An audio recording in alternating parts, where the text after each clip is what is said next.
Okay, we are going to look at our English released test. And the English test on the ACT is 45 minutes long with 75 questions. So you need to do almost 2 questions per minute. And remember, this is a grammar test. We do not need to read the whole passage.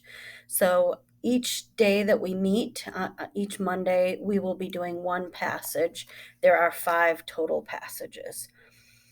All right, so I am offering extra credit, and the extra credit is for notes. I would recommend just writing the notes right into your test booklet. This is the booklet that Mrs. Richardson sent to you at the beginning of the quarter, the beginning of the semester. So you're going to write directly into this, and that will get you bonus points. All you have to do is take a picture and put that into the Dropbox, and it's some easy extra credit. The other benefit is that the more senses you use, if you're seeing it, you're hearing it, you're saying it, and then you're writing it, the more senses you use, that's like using 4 of the 5 senses. You can't smell it, but um, the four using 4 of the 5 senses allows for you to increase your comprehension. So it's a win-win. Okay, so number one, the notes that you would write for extra credit would be that this is mantra 12, which is word choice. So we're trying to decide if the word intricately, impressively, terrifically, or superbly is the best connotation or the best word choice. Okay, so which choice most effectively emphasizes the complexity of the paper sculptures?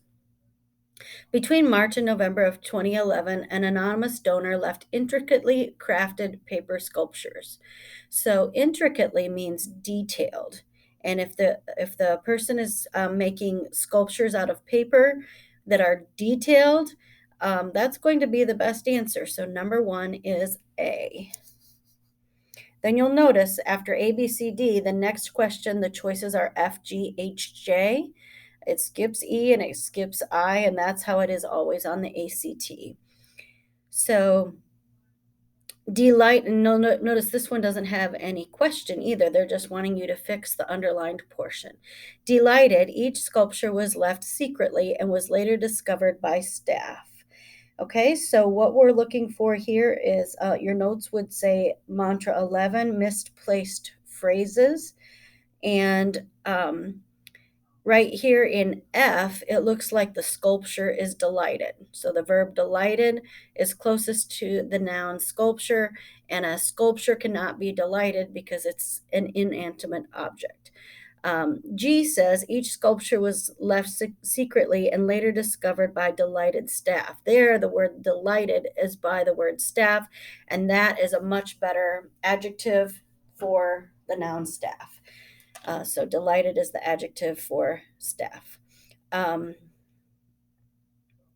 Number H, or letter H, choice H, has sculpture was delighted. Again, it's a misplaced phrase.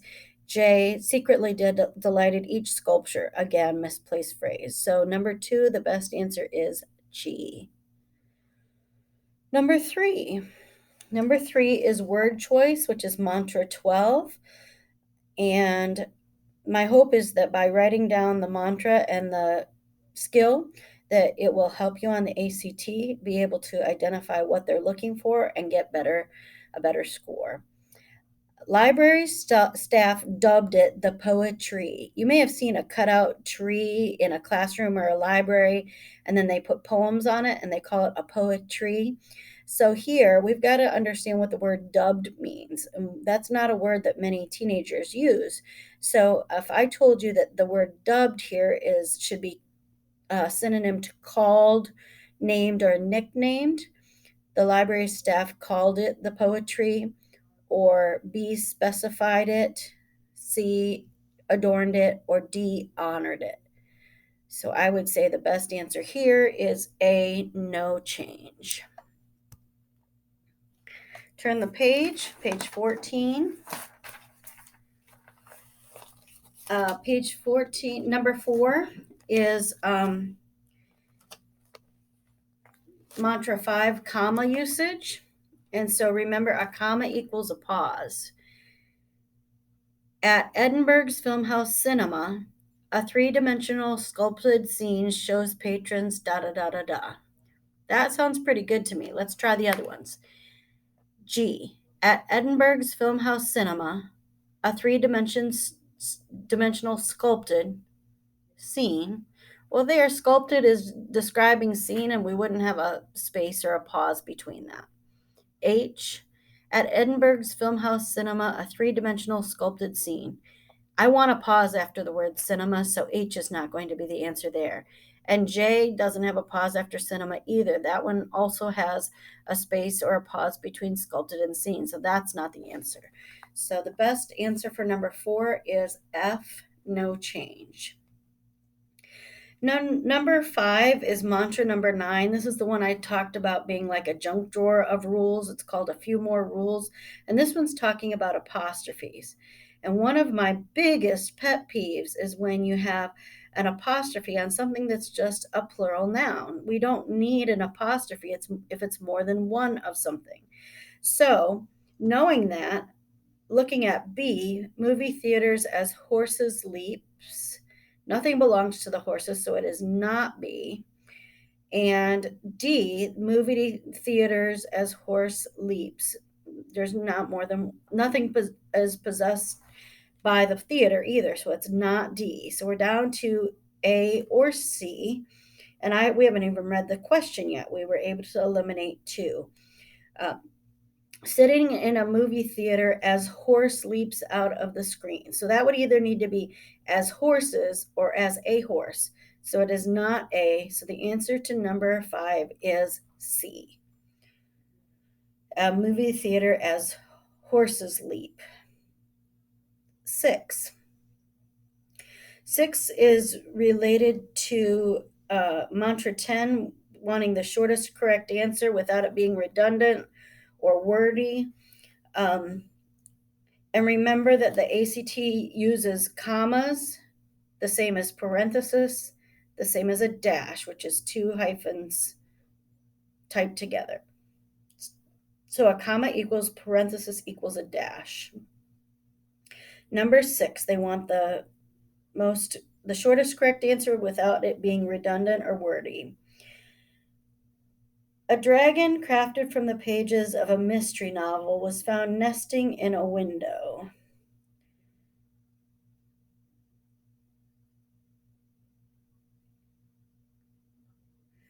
G.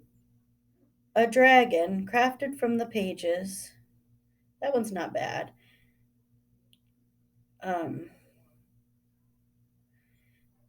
H. A dragon crafted from the pages, and then a pause. That doesn't work. Dragon crafted from the pages. That doesn't work. So we've got to go with F or G. And they say if it's good the way it is, don't change it. Don't fix what's broken. So 6 is going to be F. Number 7 is also number 10, not wordy.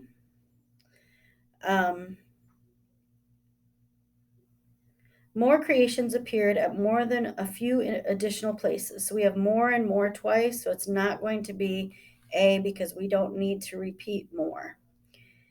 B, more creations appeared at a number of additional cultural institutions. So more and additional are synonyms. We don't need to say that 2 times. So it's not B. C, more creations appeared at quite a lot of other cultural institutions. More and quite a lot is redundant. We don't need that. D, more creations appeared at several libraries and museums devoted to books and writing. That's the shortest correct answer, so number 7 is D. Number 8. This one is about transition words, which is mantra 4. Transition words are conjunctions, and this one is dealing with an adverbial conjunction, which are the lawyer words, the fancy schmancy words. They don't make your they're not required in a sentence, but they make your writing more sophisticated. And these words have meaning. On the practice that we did, we had 2 columns. One was cause and effect words. I talked about it being like an if-then statement in math. The other one were opposition words, and I talked about that being like football and your opponent. So we need to read the sentence before on this one to have it make sense. And I also want to give you some context. If somebody was sending um, something to the library, sculptures to the library, you wouldn't probably have all sculptures come from one place. So if a bunch of people, say 10 different people, were sending sculptures to the library, they're not all going to arrive on the same day. So that will help us with our transition word here. So let's just go up to the previous sentence. More creations appeared at more than a few, no, I'm sorry, more creations appeared at several libraries and museums devoted to books and writing. Therefore, a total of 10 sculptures were bestowed on special institutions. Or, eventually, a total of 10 sculptures were bestowed on special institutions. Bestowed means given. Or, of course, a total of 10 sculptures, that one sounds dumb. Or, however, a total of 10 sculptures, that one sounds dumb. So it's either F or G. And knowing that those sculptures are not going to all arrive on the same day, G is the best answer. Eventually, a total of 10 sculptures were bestowed. Number 9 is mantra 2 about prepositional phrases. Remember, this one was a trick. If we can get rid of the prepositional phrase, then we can identify which word is the subject and which word is the verb. So when we have the creator of, is it these? Yeah. The creator of these sculptures are not known. Okay, so what we've got to do is figure out what is our preposition. Our preposition is of, so circle the word of and write PREP for preposition. A prepositional phrase starts with a preposition and goes to the next noun. So the prepositional phrase will be of these sculptures. Put a line through the prepositional phrase of these sculptures. Now your subject is going to come before the prepositional phrase. And the noun, which is a subject is always a noun, the noun that comes before that prepositional phrase is the word creator. And the being verb that comes after the prepositional phrase, the verb will come after the prepositional phrase, that word is are. So now we can test it. We don't need the prepositional phrase. So on the trick for number 2, we're getting rid of the prepositional phrase to see if our subject and verb agree. Our subject is creator and our verb is our. The creator are not our. The creator are not known. Well, that sounds stupid. So we know it's not going to be are. And so that eliminates A and B. And then we've got to decide, is it one creator or more than one creator? And it is one creator. So the answer is going to be C. Number 10 is mantra 10. We have 1/3 of our questions is mantra 10. So 5 out of the 15 questions is mantra 10. Shortest correct answer, don't be wordy or redundant. So that's a very important skill to learn. Number 10, whatever, whoever created. So we know it's not F because the colon serves two purposes. Either it is like the punctuation mark that you use between titles and subtitles, or it means here comes a list, like I'm going to Kroger to buy the following, apples, bananas, and pears. So it's not F. G is disregarding the unknown identity and the person who let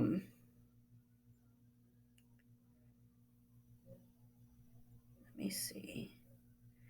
Well, if we look at number 10, what we should do is say, okay, J is the shortest answer. Let's see if it works. So, regardless of who created the art, yeah, that sounds good. So 10 is J. It's the shortest one. Number 11, we're trying to figure out the right pronoun. We're doing subject-verb agreement here, which is mantra 1.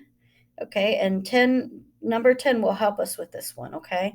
So when we say for number 11, we say, regardless of who created the art, your intention is clear.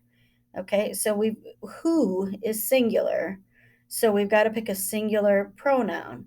So B and D are out. And what's funny about the pronoun your is it can be singular or plural. But the one that the number 11, the pronoun that is definitely singular is C. So we're going to go with 11C, her. Okay, number 12. 12 is also mantra 10, not wordy, not redundant. Shortest correct answer. Uh, each gift came with a note expressing special gratitude for the libraries. Um, and that is the shortest answer, and it works. So the answer for number 12 is F. Number 13, we're looking here to see if the sentence that comes right before 13 is it says, if the writer were to delete the preceding sentence, so the sentence that comes before that boxed in number 13, the paragraph would primarily lose what? Okay, so if we look at these choices, this is a goal question, which is mantra 14.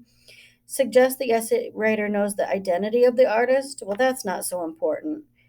It's also not that important that we prove that the artist is a woman or that we know she's a librarian. But it does, choice B, it does explain why the artist created the sculptures, and the why is important. So number 13 is B. Number 14, this one is also mantra 10, not wordy.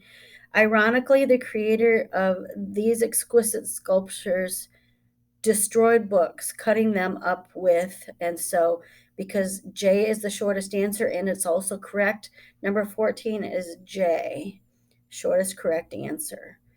Number 15, we're going to go, this is mantra 4, transition words. This is coordinating conjunctions or the fanboys, for and nor, but or yet so.